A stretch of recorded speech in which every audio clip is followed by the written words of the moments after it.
People tend to fall into two categories when it comes to managing taxes. Oh jeez, why are there so many rules and I didn't even make any money this year and I gotta pay $5 million? I'm never gonna understand taxes.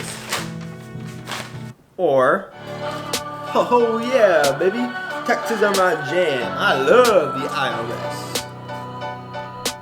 IRS. Okay, no one's actually ever said that. And if we're honest, most people fall into the first situation where they really don't feel like they know what they're doing.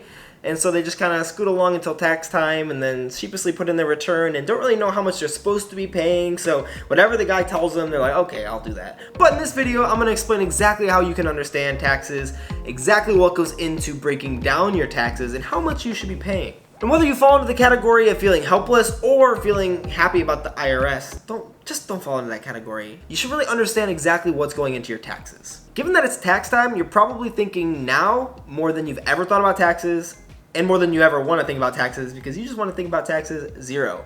And that's me too. I get it. Taxes are so freaking complicated. Fortunately, taxes can be understood and you can feel confident about them. So I'm gonna hope to do what no one ever did for you, which is teach you about taxes. Now, I'm not a tax professional, but I have made a lot of mistakes on my taxes, so I've had to learn a lot, and that's what I want to make sure that you understand as well. Because if you don't understand taxes, you might have to incur penalties because you didn't withhold enough.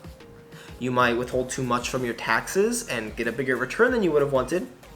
You might not withhold enough from your taxes and then end up having to pay a $1,200 sum to the IRS. And you might just, in general, think you're going to get some tax credits that you don't even qualify for because you thought you understood what the adjusted gross income was, but you didn't understand what the adjusted gross income was. If you didn't catch on to this is all me. I'm that idiot. So here's a quick breakdown from this idiot on how federal income taxes work. The first thing that you need to know is income taxes are relative to your income. Crazy, I know, but it's based off how much money you make. But luckily, you don't have to pay taxes on all the income that you earn throughout the year. The first two deductions that you have come right out of your top line income, and they are your pre-tax deductions, which are almost always taken out of your paycheck at work. Those are things like health savings account, flexible spending accounts, your health insurance premiums, long-term disability insurance, all these things that come out before you get taxed on your money, but they come out of your paycheck at work. There's also two other types of pre-tax deductions that you can take that don't come out of your paycheck immediately. And the first one is a traditional IRA contribution. So an IRA is just an individual retirement account, and you can defer money into that account without paying taxes on it every year up to $6,000. And so that's one of the items, and the other one is student loan interest. So if you have student loans and you're paying them back right now, you can actually deduct from your top line income any interest that you pay on those loans up to $2,500 per year right now. After you take those deductions, you get what's called your adjusted gross income. Now, your adjusted gross income is just what it sounds like. It's an adjustment to how much your gross income was based off of what those deductions are. And then from this point, you have two options. You can either take the standard deduction, which is what I do and what most people do if you're making less than six figures about, or you can itemize your deductions. Now, the standard deduction is the same for every taxpayer in America. If you're married filing jointly, it's $24,800 in 2020.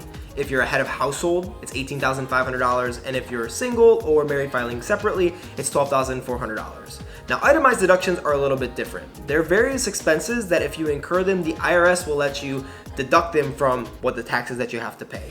However, you have to have itemized expenses above the standard deduction for it to even be worth looking at. And most people who are making less than six figures, like I said, don't. The two most common itemized deductions are charitable contributions and mortgage interest paid on your mortgage.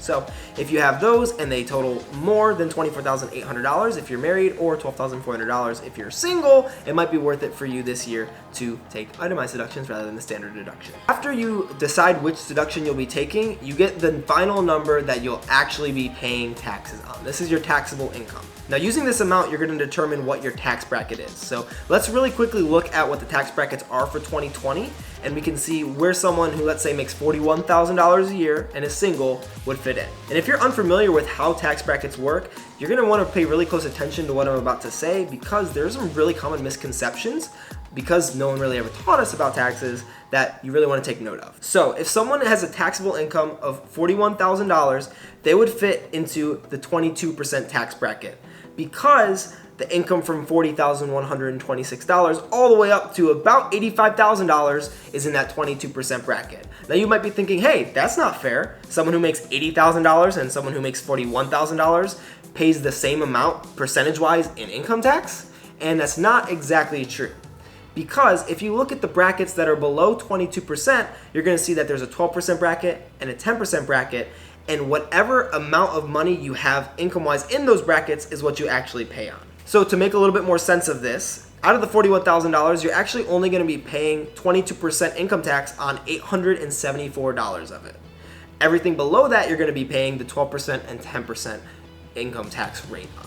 So that's why your marginal tax rate of 22% is different than your effective tax rate, which is going to be the combination of those rates and those amounts to figure out exactly how much you have to pay. And without getting too much into the math, you multiply your effective tax rate times that $41,000 in this case, or whatever your taxable income is, and that's how much taxes you're actually going to be paying to the IRS come tax time. But it doesn't quite stop there. That's what you owe, but after that you can get tax credits. Now these aren't like deductions, they don't get taken out of what you have to pay in taxes. They actually just are reimbursements for taxes that you pay. I won't get into too much about tax credits because they're a little bit complicated and they have a lot of different guidelines, so consult a tax professional if you think that you might be eligible for some, but the most common ones are child tax credits and educational credits. Now, once you subtract your credits from the amount that you owe, you get the final amount that you are paying the IRS or that you're getting back in a refund. Because if you work for an employer as a W-2 employee, you're going to be having taxes withheld every single month from your check.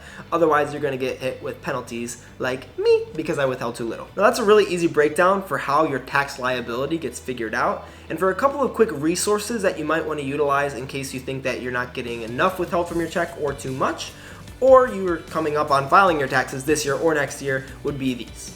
The first is www.irs.gov/W4 app.